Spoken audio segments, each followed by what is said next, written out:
Alright, let me introduce you to a story that has part of fantasy, romantic comedy, and 100% chaotic energy. My wife is a demon queen. Imagine being dragged into a world of magic, demons, and constant life or death situations where your biggest problem back on Earth was deciding what to eat for dinner. That's exactly what happens to Shingi, our painfully average protagonist. This guy is so ordinary, even the NPC back on Earth would have bullied him. But one day, boom, he is summoned to another world, no warning, no constants, just the universe deciding. This loser's life isn't bad enough, let's make him the punchline of magical jokes. Now this is where it get wild. Enter Isabella Osta, ex-demon queen. She used to be a big deal, ruler of demons, conqueror of land, probably the type to make bad guys wet their pants just by walking into their room. But her own people betrayed her, and now she is powerless and stuck pretending to be Shangyi wife. It's true stage life. Yes, you heard that right, wife. It's a magical world, but it also clearly a comedy because these two are together. It's like oil and water, but way funnier. Their marriage is a total joke. Shingi, this clueless old who can barely keep himself alive, let alone protect a demon king. And Isabella, she's still acting like a royalty even when they are broke and hiding checks. The banter between them is gold. Shinji, shouldn't we share the bed? I mean, we are married. Isabella, sure, if you are okay waking up as corpse. And then there is the whole pretend to love each other act. They have to put it on. It's so awkward you can practically hear a laugh track. One time Shingi tried to hold her hand in public and Isabella glared at him like he just insulted her ancestors. She whispered, "Do that again and I will rip off your arm, beat you with it." But Shingi isn't completely useless. Turn out his earth knowledge gives him an edge in this magical world. While everyone else is swinging their sword casting spells, he is out there inventing gadgets that blow their mind. It's like showing a smartphone to medieval knights.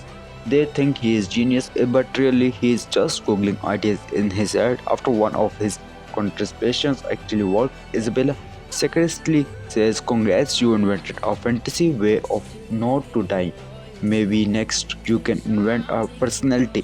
The world they are in is no joke. Human and demons are at war and both sides want these two dead.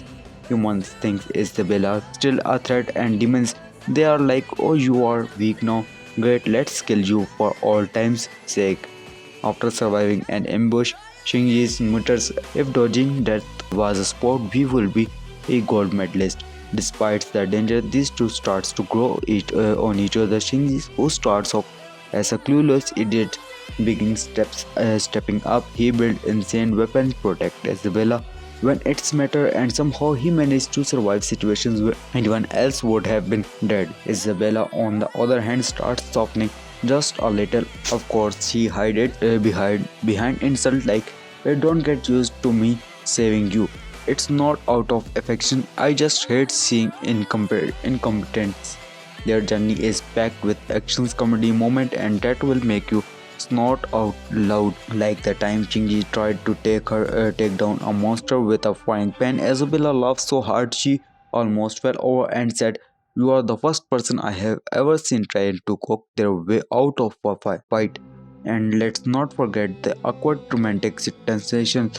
They are supposed to be married, but they are more like free enemies who are forced to share a bed. Once, after particular close call, Shingi nervously says, "You know, if we die, at least we will die together." Isabella smirks and begs, "If I die because of you, I will haunt you for the eternity." As story folds, Shingi invents an invention and Isabella growth strength make them formidable. Do they face assassinations, monster, and evil noble families who are somehow worse than both. But it's not just fighting enemies, it's about them figuring out who they are and what they mean to each other. Shinji wants to prove he is not just some random earth loser, and Isabella is determined to reclaim her thrones, or at least her pride.